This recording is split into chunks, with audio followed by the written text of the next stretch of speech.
ఈ ఎన్నికల్లో ఏపీ అసెంబ్లీలో 160 సీట్లు గ్యారంటీ అని చెబుతున్న కూటమి ఇంకా 19 అసెంబ్లీ సీట్లలో అభ్యర్థులు ఎవరో ప్రకటించలేదు. కూటమిలో టీడీపీ 144 స్థానాల్లో పోటీ చేస్తున్నట్లు ప్రకటించి ఇప్పటివరకు 138 చోట్ల అభ్యర్థులను వెల్లడించింది. 21 చోట్ల పోటీ చేస్తున్న జనసేన పార్టీ 18 పేర్లను చెప్పేసింది. ఇంకా 3 నియోజకవర్గాలు విశాఖ దక్షిణం, అవనిగడ్డ, పాలకొండ సీట్లపై తర్జన భర్జనలు జరుగుతున్నాయి.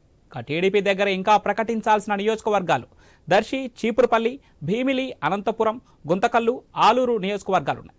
వీటిలో మాజీ మంత్రి గంటా శ్రీనివాసరావును చీపురుపల్లికి వెళ్లాలని చెబితే ఆయన భీమిలిలో పోటీ చేస్తారంటున్నారు. దీంతో ఈ 2 స్థానాల మధ్య పీటముడి పడింది. ఇక చీపురుపల్లి సీటును కిమిడి నాగార్జున ఆశిస్తున్నారు. ఎప్పుడైతే గంటా పేరు చర్చకు వచ్చిందో నాగార్జున అసంతృప్తికి లోనయ్యారు. ఇదే సీట్ను ఒకానొక దశలో కళా వెంకట్రావుకు ఇస్తారని కూడా చర్చ జరిగింది. ఈ సమస్యను తేల్చలేక చీపురుపల్లి సీట్ను పెండింగ్లో పెట్టారు చంద్రబాబు నాయుడు. ఇక భీమిలి సంగతికి వస్తే ఈ సీట్ను జనసేన ఆశించింది. కానీ విశాఖ సౌత్ను జనసేన తీసుకుంటుందని, బదులుగా భీమిలిని వదిలివేస్తుందని లేటెస్ట్ టాక్. అప్పుడు భీమిలిలో గంటాకు లైన్ క్లియర్ అవుతుందని చెప్తున్నారు. అయితే భీమిలిని వదులుకోవడానికి స్థానికంగా ఉన్న జన సైనికులు మాత్రం సిద్ధంగా లేరు. ఇప్పటికే పంచకర్ల సందీప్ ఆధ్వర్యంలో ఆందోళన చేస్తున్నారు జన సైనికులు. ఈ పరిణామాలతో జనసేన పునరాలోచనలో పడిందో ఏమో. విశాఖ సౌత్ సీట్లో అభ్యర్థిని ఇంకా ఖరారు చేయలేదు. మాజీ ఎమ్మెల్సీ వంశీకృష్ణను పని చేసుకోవాలని చెప్పినా తాజాగా విడుదల చేసిన 18 నియోజకవర్గాల పేర్లలో విశాఖ సౌత్ మిస్ అయింది. విశాఖ దక్షిణంలో వంశీకృష్ణకు టికెట్ ఇవ్వడాన్ని స్థానికంగా ఉన్న జన సైనికులు టీడీపీ నుంచి తీవ్ర ప్రతిఘటన ఎదురవుతుంది. అందుకే ఈ సీట్ను హోల్డ్లో పెట్టినట్లు భావిస్తున్నారు.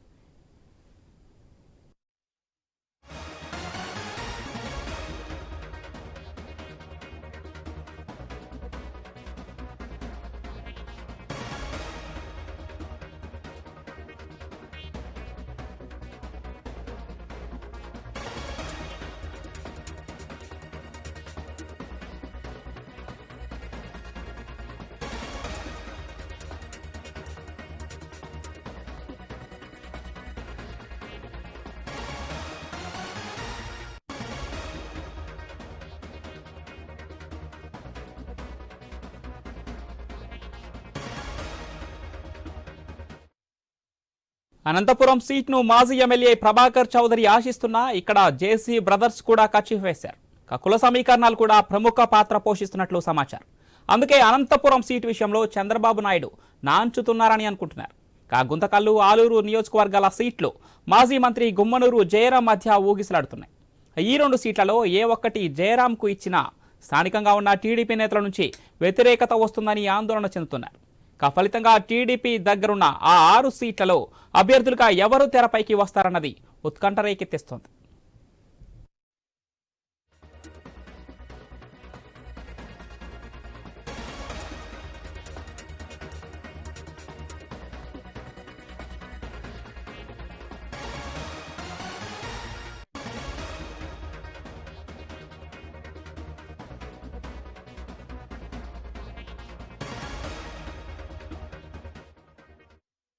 బీజేపీ ఎంపీ అభ్యర్థులను ప్రకటించిన ఎమ్మెల్యే క్యాండిడేట్స్ దగ్గరకు వచ్చేసరికి వడపోతలు చేస్తూనే ఉంది. బీజేపీకి ఎచ్చెర్ల, పాడేరు, విశాఖ నార్త్, కైకలూరు, విజయవాడ వెస్ట్, ధర్మవరం, రాజంపేట, ఆదోని, జమ్మలమడుగు, బద్వేల్ నియోజకవర్గాలు ఇచ్చినట్లు ప్రచారం సాగుతుంది. ఎచ్చెర్లలో ఈశ్వర్రావు, పాడేరులో ఉమామహేశ్వరరావు, విశాఖ ఉత్తరంలో మాజీ ఎమ్మెల్యే విష్ణుకుమార్ రాజు, కైకలూరులో మాజీ మంత్రి కామినేని శ్రీనివాస్ లేదా తపనా చౌదరిలో ఒకరికి ఛాన్స్ ఇస్తారని ప్రచారం జరుగుతుంది. విజయవాడ వెస్ట్లో ఒక్కసారిగా కేంద్ర మాజీ మంత్రి సుజనా చౌదరి పేరు తెరపైకి వచ్చింది. ధర్మవరంలో బీజేపీ జాతీయ కార్యదర్శి సత్యకుమార్, రాజంపేటలో కేంద్ర మాజీ మంత్రి సాయి ప్రతాప్ బంధువు సాయి లోకేష్ పేర్లు చర్చల్లో ఉన్నాయి. ఆదోనిలో పార్థ డెంటల్ ఆసుపత్రి ఓనర్ పార్థసారథి, అలాగే బద్వేల్లో ఉప ఎన్నికల్లో ఓడిన సురేష్తో పాటు మరో మహిళా నేత పేర్లు వినిపిస్తున్నాయి. కడప జిల్లాలో కీలకమైన జమ్మలమడుగు నుంచి మాజీ మంత్రి ఆదినారాయణ రెడ్డి పేరు ఖరారు చేస్తున్నట్లు సమాచారం. ఈ పేర్ల విషయంలో దాదాపుగా ఒక అంగీకారానికి వచ్చిన బీజేపీ పెద్దలు జాబితా విడుదలలో మాత్రం జాప్యం చేయడం అనుమానాలకు తావిస్తోంది. రైట్గా ఇదే అంశానికి సంబంధించిన మరింత సమాచారం మా ప్రతినిధి హరీష్ లైవ్ ద్వారా అందిస్తారు. ఎస్ హరీష్. పవన్, ప్రస్తుతం కూటమికి సంబంధించినంత వరకు కూడా సీట్ల సర్దుబాటుకు సంబంధించినటువంటి వ్యవహారం చాలా ఆసక్తికరంగా మారింది. ఇప్పటికే దాదాపుగా 170, 160 నుంచి 170 సీట్లు కైవసం చేసుకుంటామంటూ కూటమి చేసినటువంటి ప్రకటన ఉన్నప్పటికీ కూడా ఇప్పటికీ కూడా ఇంకా 19 నియోజకవర్గాలకు సంబంధించినటువంటి క్యాండిడేట్స్ని ఫిక్స్ చేయాల్సినటువంటి సిచ్యువేషన్ ఉంది. ఇందుకు అనేక రకమైనటువంటి కారణాలు కూడా ఉన్నటువంటి సిచ్యువేషన్ కనిపిస్తుంది. ఎందుకంటే 3 రాజకీయ పార్టీలకు సంబంధించినటువంటి అభ్యర్థులకు సంబంధించినటువంటి మార్పులు చేర్పులకు సంబంధించినటువంటి అంశం ఇప్పటికే చాలా సీరియస్గా మారింది. ఆయా నియోజకవర్గాల్లో అసంతృప్తులకు సంబంధించినటువంటి వ్యవహారం కూడా కీలకంగా మారినటువంటి పరిస్థితి కనిపిస్తుంది. ఇప్పుడు బీజేపీ అదేవిధంగా జనసేనకు సంబంధించినటువంటి సీట్ల సర్దుబాటు జరిగిన తర్వాత కూడా ఇప్పటికీ ఇంకా పెండింగ్లో కూడా కొన్ని సీట్లకు సంబంధించినటువంటి సర్దుబాటు జరగాల్సినటువంటి సిచ్యువేషన్ కనిపిస్తోంది. మొత్తం కూటమి సైడ్ నుంచి కూడా ఇంకా 19 సీట్లకు సంబంధించినటువంటి అభ్యర్థులపైన క్లారిటీ రావాల్సినటువంటి పరిస్థితి కనిపిస్తుంది. ఇప్పటికే టీడీపీకి సంబంధించినంత వరకు కూడా 6 అసెంబ్లీ సెగ్మెంట్స్కి సంబంధించినటువంటి స్థానాల్లో అభ్యర్థులను ప్రకటించాల్సినటువంటి సిచ్యువేషన్ కనిపిస్తుంది. ఈ సీట్లకు సంబంధించినటువంటి వ్యవహారంలో జనసేన అదేవిధంగా బీజేపీకి సంబంధించినటువంటి పార్టీలకు సంబంధించినటువంటి నేతలు వారి యొక్క అభిప్రాయాలు పార్టీకి సంబంధించినటువంటి నేతలతో సంప్రదింపులు జరపడం కూడా ఒక రకంగా కొంతవరకు సమయం గ్యాప్కి ప్రధానమైనటువంటి కారణంగా కనిపిస్తోంది. ఇప్పుడు 3 పార్టీలకు సంబంధించినటువంటి సీట్లకు సంబంధించినటువంటి అభ్యర్థులకు సంబంధించినటువంటి జాబితాకు సంబంధించినంత వరకు కూడా మొత్తం 19 స్థానాలకు సంబంధించినటువంటి అభ్యర్థుల్ని ప్రకటించాల్సి ఉంది. టీడీపీ నుంచి పెండింగ్లో 6 ఉండగా 4 ఎంపీ సీట్లు ఉన్నాయి. అదేవిధంగా జనసేన నుంచి పెండింగ్లో 3 అసెంబ్లీకి సంబంధించినటువంటి స్థానాలు ఉన్నటువంటి సిచ్యువేషన్ కనిపిస్తుంది. అసెంబ్లీకి సంబంధించినంత వరకు బీజేపీ ఇప్పటివరకు 10 సీట్లు తీసుకుంది. ఆ 10 సీట్లు ఇంతవరకు ఒక్కరిని కూడా ప్రకటించలేదు. అయితే రాత్రి 6 పార్లమెంట్ స్థానాలకు సంబంధించినటువంటి అభ్యర్థులను ప్రకటించినటువంటి సిచ్యువేషన్ కనిపిస్తోంది. కులాల లెక్కలతో ప్రస్తుతం ఈ 3 పార్టీలకు సంబంధించినటువంటి నాయకత్వం ప్రత్యేకమైనటువంటి కాన్సన్ట్రేషన్ చేసింది. అయితే ఇప్పటికే పార్టీలో సీటు ఆశిస్తున్న వారు కావచ్చు, పార్టీలకి మొదటి నుంచి విధేయతగా ఉన్నవారు కావచ్చు, ఆయా నియోజకవర్గాల్లో ఖర్చు పెట్టుకొని క్యాడర్ని నిలుపుకొని కార్యకర్తల్ని సమీకరించుకొని పార్టీ కోసం పనిచేసినటువంటి సీనియర్లు ఉన్నారు. వాళ్ళని కూడా పక్కన పెట్టాల్సినటువంటి పరిస్థితి రావడంతో ఆ ప్రభావం మిగిలిన 2 పార్టీలపైన కూడా పడుతున్నటువంటి పరిస్థితి కనిపిస్తుంది. ఇదే విషయాలపైన 3 పార్టీలకు సంబంధించినటువంటి అధినేతలు కూడా చర్చిస్తున్నటువంటి సిచ్యువేషన్ కనిపిస్తుంది. ఇప్పుడు జనసేనకు సంబంధించినంత వరకు కూడా మిగిలిన పెండింగ్ స్థానాలకు సంబంధించినటువంటి అంశాలపైన టీడీపీ నుంచి ఫీడ్బ్యాక్ తీసుకోవాల్సినటువంటి పరిస్థితి ఏర్పడింది. ఎందుకంటే కొన్ని స్థానాల్లో టీడీపీకి సంబంధించినటువంటి నాయకత్వం కూడా బలంగా ఉన్నటువంటి పరిస్థితి కనిపిస్తుంది. అక్కడ నాయకత్వం నుంచి అక్కడ స్థానిక నాయకత్వం నుంచి వ్యతిరేకత రావడం, అవినిగడ్డ లాంటి స్థానాలకు సంబంధించినటువంటి చోట్ల స్థానికంగా ఉన్నటువంటి మాజీ డిప్యూటీ స్పీకర్గా ఉన్నటువంటి మాజీ మంత్రిగా ఉన్నటువంటి మండలి బుద్ధప్రసాద్ ఆయన తన వారసుడి కోసం ప్రయత్నించారు. అయితే ఇప్పుడు ఆ సీట్ని జనసేనకు సంబంధించినటువంటి క్యాడర్కి ఇస్తారన్నటువంటి ఒక ప్రచారం జరుగుతున్నటువంటి నేపథ్యంలో ఈ వ్యవహారాలపైన తీవ్ర స్థాయిలో చర్చలు జరుగుతున్నాయి. నాయకత్వం అంతా కూడా మలగొలాలు పడాల్సినటువంటి పరిస్థితి ఏర్పడింది. ఎప్పుడు ఎలాంటి పరిణామాలు చోటు చేసుకుంటాయి అన్నటువంటి ఒక ఆందోళన వ్యక్తమవుతున్నటువంటి సిచ్యువేషన్ కనిపిస్తుంది. ఇక మరోవైపు చూసుకుంటే కనుక జనసేన నుంచే విజయవాడ పశ్చిమానికి సంబంధించినంత వరకు కూడా విజయవాడ పశ్చిమ సీటు కోసం 5 సంవత్సరాలుగా వైసీపీకి సంబంధించినటువంటి నాయకత్వాన్ని ఎదుర్కొని వైసీపీకి సంబంధించినటువంటి అధికార ప్రభుత్వాన్ని ధీటుగా ఎదుర్కొన్నటువంటి పోతిన మహేష్ వంటి జనసేనకు సంబంధించినటువంటి నాయకుడు ఆయన విజయవాడ నగరానికి జనసేనకు సంబంధించినటువంటి నగర అధ్యక్షుడిగా కొనసాగుతున్నారు. ఇప్పుడు ఆయనకి పశ్చిమ సీటు కోసం 5 సంవత్సరాలుగా పెట్టుకున్నటువంటి ఆశలు ఇప్పుడు పూర్తిగా బీజేపీ చేతిలోకి వెళ్ళిపోయాయన్నటువంటి ఒక ప్రచారం జరుగుతున్నటువంటి పరిస్థితి కనిపిస్తుంది. బీజేపీ నుంచి ఏకంగా మాజీ కేంద్ర మంత్రి రాజ్యసభ్యుడు సుజనా చౌదరికి సంబంధించినటువంటి పేరు వినిపించడం కూడా ఒక రకంగా ఆసక్తికరంగా మారింది. ఆయన పూర్తిగా నాన్ లోకల్ అయినప్పటికీ కూడా బీజేపీకి సంబంధించినటువంటి క్యాడర్ నాయకత్వం ఇచ్చినటువంటి ఏదైతే సంప్రదింపులకు సంబంధించినటువంటి అంశం ఏదైతే ఉందో ఆ అంశాలకు సంబంధించినటువంటి వ్యవహారంలో కూడా సుజనా చౌదరి విజయవాడ పశ్చిమ నుంచి అసెంబ్లీ స్థానాలకు పోటీ చేయడం కూడా ఆసక్తికరంగా మారింది. ఎందుకంటే ఇక్కడ కీలకమైనటువంటి విజయవాడ నగరంలో రాజకీయాలకి పూర్తిగా పునాది వేయాలంటే కనుక ఒక బలమైనటువంటి నాయకత్వం ఉండాలి. ఆ బలమైనటువంటి నాయకత్వానికి పూర్తిగా ఇతర పార్టీల నుంచి సపోర్ట్ కూడా ఉంటున్నటువంటి నేపథ్యంలో ఇప్పుడు బీజేపీ పూర్తిగా బలపడాలన్నా కానీ విజయవాడ వంటి నగరంలో బీజేపీకి సంబంధించినటువంటి క్యాడర్ అందుబాటులోకి రావాలన్నా కానీ సుజనా చౌదరి వంటి నాయకత్వం కోసం ఎదురు చూసినటువంటి పరిస్థితి కనిపిస్తుంది. ఇలా అనేక రకమైనటువంటి సమీకరణాలతో ప్రస్తుతం ఈ 3 పార్టీలకు సంబంధించినటువంటి సీట్లకు సంబంధించినటువంటి అంశం ఆసక్తికరంగా మారినటువంటి పరిస్థితి మనకు కనిపిస్తోంది. Pavan, right, thank you Harish. ఎన్నికల్లో ఏపీ అసెంబ్లీలో 160 సీట్లు గ్యారంటీ అని చెబుతున్న కూటమి ఇంకా 19 అసెంబ్లీ సీట్లలో అభ్యర్థులు ఎవరో ప్రకటించలేదు. ఇక ఏపీలో కూటమి అభ్యర్థుల ఎంపిక సంబంధించిన మరింత సమాచారం మా ఏపీ డిప్యూటీ ఇన్పుటేటర్ వాసు లైవ్ ద్వారా అందిస్తారు. వాసు,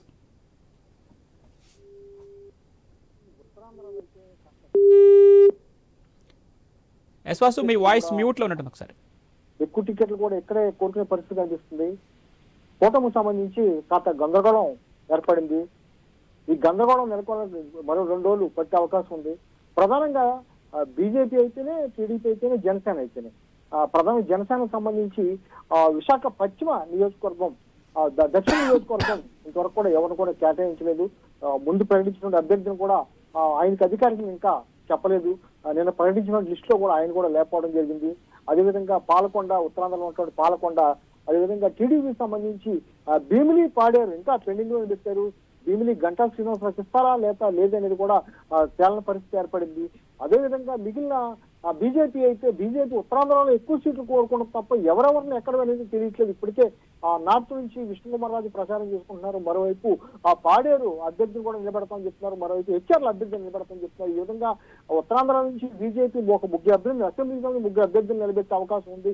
ఇప్పటికే పార్లమెంట్ సంబంధించి అరకు, అనకాపల్లి కూడా అభ్యర్థులు ప్రకటించడం జరిగింది. ఈ మిగిలిన 19లో ఉత్తరాంధ్రలో ఎక్కువ సీట్లు ఉన్నాయి. 3 పార్టీల్లో కూడా ఎక్కువ సీట్లు ఉన్నాయి. ఎవరు ప్రకటిస్తారని కూడా ఇంకా తేలలేదు. సీనియర్ నాయకులు గంటా శ్రీనివాసరావు లాంటి కూడా టికెట్ల కోసం వేచి చూడాల్సిన పరిస్థితి అయితే ఏర్పడింది. మరి టీడీపీ అయితే గంటా శ్రీనివాసరావు మరోసారి అవకాశం ఇస్తా లేదని కూడా తెలియట్లేదు. ఎప్పటికే సర్వే రిపోర్టులు తెప్పించుకున్నారు. అక్కడ అంతా కూడా అనుకూలంగా ఉంటే గంటాకి ఇస్తాం, లేదంటే చీపురుపల్లి పంపిస్తామని చెప్తున్నారు. టీడీపీకి సంబంధించి అటు చీపురుపల్లి ఖాళీగా ఉంది, ఇటు భీమిని కూడా ఖాళీగా ఉంది, మరోవైపు పాడేరు ఖాళీగా ఉంది. ఈ విధంగా చాలా గందరగోళమైన పరిస్థితులకు ఉంటుంది. ఇక జనసేనకు సంబంధించి అయితే జనసేన దక్షిణ నియోజకవర్గానికి వంశీకృష్ణ యాదవ్ కి పనిచేసుకోమని చెప్పి ఆయన ప్రకటించి ఎన్నికల నియమావళి పత్రాలు కూడా అమలు చేసి ఇప్పుడు మళ్ళీ అధికారికంగా ప్రకటించకపోవడంతో అక్కడ కూడా గందరగోళం ఉంది. అది మళ్ళీ టీడీపీకి కేటాయిస్తారనే ప్రచారం కూడా జరుగుతుంది. ఈ విధంగా మొత్తానికి ఉత్తరాంధ్రలో చాలా సీట్లలో కూడా గందరగోళం ఏర్పడుతుంది. 3 పార్టీలు కూడా కాస్త గందరగోళం ఉంది. ఇదంతా కూడా క్లియర్ అవడానికి 2-3 రోజులు పట్టే అవకాశం ఉంది. ఉత్తరాంధ్రనే టీడీపీ కానీ, జనసేన కానీ, బీజేపీ కానీ ఎక్కువ ఇక్కడ విశాఖపట్నం నుంచి ఉన్నటువంటి పక్కన విజయనగరం, శ్రీకాకుళం ఈ 3 జిల్లాల ప్రాంతాల్లో ఎక్కువ కాన్సన్ట్రేషన్ చేయడం వల్ల ఇక్కడే సీట్లు అడగడం వల్ల కూడా ఎక్కువ ఇక్కడ ఫిలప్ కాకుండా ఉండిపోవడం కూడా ఇక్కడే ఉండిపోయింది. బీజేపీకి సంబంధించి ఒక 3 అభ్యర్థులు ఇక్కడ అవకాశం వచ్చే అవకాశం ఉంది చెప్తున్నారు. అదేవిధంగా టీడీపీకి సంబంధించి భీమిలి ఫిలప్ చేయాల్సిన అవసరం ఉంది. మరోవైపు జనసేనకు సంబంధించి దక్షిణ నియోజకవర్గంతో పాటు పాలకొండ కూడా ప్రకటించాల్సిన అవసరం ఉంది. 1-2 రోజుల్లో మొత్తం, ఎందుకంటే 27 నుంచి చంద్రబాబు మొత్తం ప్రచారం ప్రారంభించబోతున్నారు, పవన్ కళ్యాణ్ ప్రారంభించబోతున్నారు. ఇప్పటికే బీజేపీ సంబంధించి అందరూ కూడా ప్రచారంలో దిగుతున్నారు. ఈ నేపథ్యంలో తప్పనిసరిగా 1-2 రోజులు అయితే మొత్తం టికెట్లు ప్రకటించాల్సిన అవసరం ఉంది. గందరగోళంగా తెరబడే అవకాశం ఉంది పవన్. అయితే వాసు మనం చూసినదే గంటా శ్రీనివాసరావు వ్యవహారానికి వచ్చినట్లయితే చీపురుపల్లి నుంచి పోటీ చేయడానికైనా బొత్స సత్యనారాయణ తన మిత్రుడైనటువంటి అంటే వ్యక్తిగతంగా మిత్రులుగా మెలిగేటువంటి బొత్స సత్యనారాయణపై పోటీ చేయడానికి ఆయన సుముఖంగా లేరనే ఒక టాక్ అయితే నడుస్తుంది. అయితే దీంట్లో ఎంతవరకు నిజం ఉందనుకోవచ్చు? వాస్తవానికి దశాబ్దాలుగా వాళ్ళందరూ కూడా స్నేహితులు, ఒకే పార్టీలో కూడా పనిచేసిన అనుభవం ఉంది. కాకపోతే గంటా శ్రీనివాసరావు చీపురుపల్లి వెళ్ళి పోటీ చేయడానికి అక్కడ టీడీపీకి అనుకూలంగా ఉందని చెప్పినప్పుడు కూడా గంటా శ్రీనివాసరావు వ్యక్తిగతంగా ఆయనపై పోటీ చేయడానికి ఇష్టపడట్లేదు. పార్టీ పరంగా అంతా కూడా సర్వేలు చేయించుకున్నాం, చీపురుపల్లిలో మేమే గెలుస్తాం అని చెప్తున్నారు తప్ప ఆయన అయితే పోటీ చేయట్లేదు. ఇప్పటికే 2-3 సార్లు చంద్రబాబుతో భేటీ అయినటువంటి గంటా శ్రీనివాసరావు ఈ విషయాన్ని చాలా స్పష్టంగా చెప్పడం జరిగింది. నేనైతే అక్కడికి వెళ్ళి పోటీ చేయలేను, నాకు అవకాశం ఇస్తే దీని నుంచి పోటీ చేస్తానని చెప్పడం జరిగింది. చంద్రబాబు అయితే ఇంతవరకు కూడా క్లియరెన్స్ ఇవ్వనప్పుడు కూడా ఒకవైపు గంటా శ్రీనివాసరావు అయితే అంతర్గతంగా అండర్ గ్రౌండ్ లో ఆయన పనిచేసిపోతున్నారు. వివిధ నియోజకవర్గంలో కార్యకర్తలతో వాళ్ళతో మాట్లాడుతూ సమావేశాలు ఏర్పాటు చేసుకుంటాం, ఈ కార్యక్రమాలు నిర్వహిస్తున్నారు. రేపో మాపో గంటా శ్రీనివాసరావు దీన్ని కూడా ప్రకటించే అవకాశం ఉందని ఆయన అనుచరులకు చెప్తున్నారు. మరి చంద్రబాబు ఏం నిర్ణయం తీసుకుంటారని తెలియదు. అయితే ఇక్కడ మరొక అంశం కూడా పరిగణలోకి తీసుకోవాలి. ఇక్కడ గంటా శ్రీనివాసరావు ఖచ్చితంగా అంటే విశాఖ స్టీల్ ప్లాంట్లో వ్యవహరించిన తీరే దీనికి ఆయనకి సీటు కేటాయించకపోవడానికి జాప్యం చేయడానికి కారణం అనుకోవచ్చా, లేదంటే నియోజకవర్గ ఎంపికలో జరిగిన జాప్యమే దీనికి కారణం అనుకోవచ్చా? వాస్తవానికి గంటా శ్రీనివాసరావుకి దశాబ్దాలుగా ఒక చరిత్ర ఉంది. ఆయన పోటీ చేసిన నియోజకవర్గంలో మళ్ళీ పోటీ చేయరు, వేరే నియోజకవర్గం వెళ్ళిపోతారు. దీనివల్ల ఆయనకి ఒక క్యాడర్ కానీ, కార్యకర్తలు కానీ, అనుచరులు కానీ లేకుండా పోయారు. ఆయన గంటా శ్రీనివాసరావుకి స్పీచ్ రాదని చెప్తే కనీసం నిరసన వ్యక్తం చేసే ఒక వ్యక్తి కూడా లేకుండా పోయారంటే ఆ గంటా శ్రీనివాసరావు ఏ నియోజకవర్గంలో కూడా స్థిరంగా ఉండకపోవడమే. ఈసారి ఇంటర్నల్ గా జరిగిన చర్చ ప్రకారం, టీడీపీలో జరిగిన చర్చ ప్రకారం అయితే లోకేష్ బాబు అయితే తీవ్రంగా వ్యతిరేకిస్తున్నారు. మళ్ళీ గంటా సీట్ ఇవ్వడానికి ఆయనే ఆ సీటు ఇవ్వద్దని చెప్తున్నారు. కానీ చంద్రబాబు కాస్త మెత్తబడి సీట్ ఇచ్చేందుకు అయితే ప్రయత్నం చేస్తున్నారని చెప్తున్నారు. కారణం ఏంటంటే ఈయన ఎక్కడా కూడా ఒక నియోజకవర్గం ఉండడం, పార్టీ అధికారంలో ఉండాలని కోరుకుంటారు. మనం కూడా చూడొచ్చు గత ఎన్నికల్లో నార్త్ నుంచి గెలిచినప్పటికి కూడా ఎక్కడ కూడా 4 సంవత్సరాల నుంచి ఆయన ఎక్కడ కనిపించలేదు. గత ఏడాది నుంచి మాత్రమే స్టీల్ ప్లాంట్ రాజీనామా నుంచి మాత్రమే ఆయన కాస్త తిరగటం కానీ పార్టీలు యాక్టివ్గా ఉండటం కానీ జరిగింది. మిగిలిన 4 సంవత్సరాలు కూడా ఆ పార్టీకి వెళ్తారు, ఈ పార్టీకి వెళ్తారు, అధికార పార్టీకి వెళ్తారని చెప్పడం జరిగింది. ఒక నాడు ఏంటంటే గంటా శ్రీనివాసరావుకి అధికారం ఉండాలి, లేకపోతే ఉండడం అనేది బలంగా ఉంది. అందువల్లనే టీడీపీ ఈసారి అయితే ఈ విధంగా మొత్తం అందరికీ ఆల్మోస్ట్ జూనియర్లకి అందరికి కూడా సీనియర్ ఆయనతో పాటు సమానంగా ఉన్న అయిన పాత్రులకి అందరికీ టికెట్లు ప్రకటించినప్పుడు కూడా ఆయనకి ఇంకా ప్రకటించకపోవడానికి కారణం అయితే ఇదే చెప్పే పరిస్థితి అయితే వాళ్ళందరూ కూడా కనిపిస్తుంది. ఏదైనప్పుడు కూడా గంటా శ్రీనివాసరావు అయితే ఇక్కడ ఒక బలమైన వ్యక్తి, దశాబ్దాల తరబడి ఉత్తరాంధ్రలో రాజకీయం చేస్తున్నారు. చాలా నియోజకవర్గాల్లో కూడా ఆయన ఎంపీగా, ఎమ్మెల్యేగా, మంత్రిగా పనిచేశారు. ఆయన అయితే చీపురుపల్లి వెళ్ళే అవకాశం లేదు, ఎట్టి పరిస్థితులు కూడా చెప్పే పరిస్థితి కనిపిస్తుంది. అందువల్ల భీమిని అయితే ప్రకటించే అవకాశం ఉంది. Pavan, right, thank you Vasu.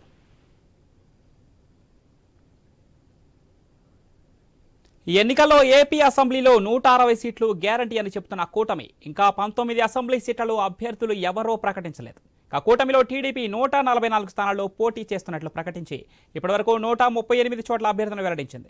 21 చోట్ల పోటీ చేస్తున్న జనసేన 18 పేర్లను చెప్పేసింది. ఏపీలో ఎన్డీఏ తరపు నుంచి పోటీ చేసినటువంటి అసెంబ్లీ అభ్యర్థుల ఎంపికకు సంబంధించిన మరింత సమాచారం కర్నూలు నుంచి మా ప్రతినిధి కృష్ణ ఫోన్ లైన్లో అందిస్తారు. ఎస్ కృష్ణ. ఉమ్మడి కర్నూలు జిల్లా వ్యాప్తంగా చూస్తే 14 నియోజకవర్గాల్లో 12 నియోజకవర్గాలు మాత్రమే ప్రకటించారు. ఇప్పటికీ ఇందులో కర్నూలు జిల్లాకు సంబంధించి 7 నియోజకవర్గాల్లో ఒక ఆలూరు, ఆదోని మినహా మిగిలిన అన్ని నియోజకవర్గాలకు అభ్యర్థులను తెలుగుదేశం పార్టీ అధిష్టానం ప్రకటించేసింది. ఇప్పటికే ఆలూరు, ఆదోని విషయానికి వస్తే అది బీజేపీలో పొత్తులో భాగంగా పోతుందా లేక జనసేనకి ఇస్తారా అనే విషయాలు కూడా ఇంకా తెలియాల్సి ఉంది. ప్రస్తుతం ఆలూరులో అయితే మాజీ కేంద్ర మంత్రి కోట్ల సూర్యప్రకాష్ రెడ్డి సతీమణి కోట్ల సుజాతమ్మ గారు ఇన్ఛార్జ్ గా ఉన్నారు. ప్రస్తుతం ఆమెను తప్పించి అదే ఆలూరు టికెట్ కు రేసులో ఉన్న వైకుంఠం శ్రీరాములు కోడలు వైకుంఠం జ్యోతికి ఇస్తారా లేక బీసీ సామాజిక వర్గానికి చెందిన వీరభద్ర గౌడ్కి ఇస్తారా అనే విషయాలు కూడా తెలియాల్సి ఉంది. ప్రస్తుతం ఇక ఆదోని విషయానికి వస్తే అక్కడ జనసేన మల్లప్ప కూడా చాలా బలమైన క్యాండిడేట్ ఉన్నాడు. ఇదే నేపథ్యంలో అక్కడ బీజేపీ నుంచి పోటీ బరిలో దిగేందుకు ప్రకాష్ జైన్, విట్టా రమేష్ యాదవ్, పార్థసారథి, వాల్మీకి అనే 4 వ్యక్తులు కూడా బీజేపీ తరఫు నుంచి తాము బరిలో ఉంటామని అనే చర్చ జరుగుతా ఉంది. ప్రస్తుతం ఆదోని అయితే బీజేపీకి కేటాయిస్తే ఎలా ఉంటుందనే ఆలోచన కూడా తెలుగుదేశం పార్టీ అధిష్టానం యోచిస్తోంది.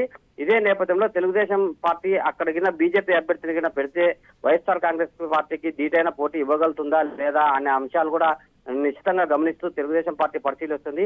ఇదే నేపథ్యంలో ఆదోనిలో బీజేపీ పార్టీకి ఇవ్వాలని చెప్పి బీజేపీ కేంద్ర అధిష్టానం కూడా గట్టిగా పట్టుబట్టినట్టు తెలుస్తుంది. ఒకవేళ బీజేపీకి ఇవ్వని పక్షంలో జనసేనకు ఉమ్మడి కర్నూలు జిల్లా వ్యాప్తంగా ఒక్క సీటు కూడా జనసేన కేటాయించలేదు. ఆ సీట్ అయినా జనసేన కేటాయించాలని చెప్పి జనసేన పార్టీ శ్రేణులు కూడా తెలుగుదేశం పార్టీ అధిష్టానం వద్ద పట్టుబట్టినట్లు మనకు సమాచారం అవుతుంది. ఇదే నేపథ్యంలో ఆదోనిలో గత దశాబ్దాల కాలంగా అక్కడ మీనాక్షి నాయుడు కూడా టీడీపీ ఇన్ఛార్జ్ గా ఉన్నారు. ప్రస్తుతం ఆయన సానుభూతితో తానే గెలుస్తాను, నాకు టీడీపీ టికెట్ ఇవ్వాలని చెప్పి మీనాక్షి నాయుడు కూడా గట్టిగా పట్టుబడుతున్నట్టు మనకు తెలుస్తోంది. ఇదే నేపథ్యంలో కేవలం ఒక ఆదోని మాత్రమే అది జనసేనకు పోతుందా బీజేపీకి పోతుందా అనే మీమాంస ఇంకా నెలకొనే ఉంది. ప్రస్తుతం ఆలూరుకి అయితే త్వరలోనే అభ్యర్థులు ప్రకటించే అవకాశం ఉంది. Pavan, right, thank you Krishna.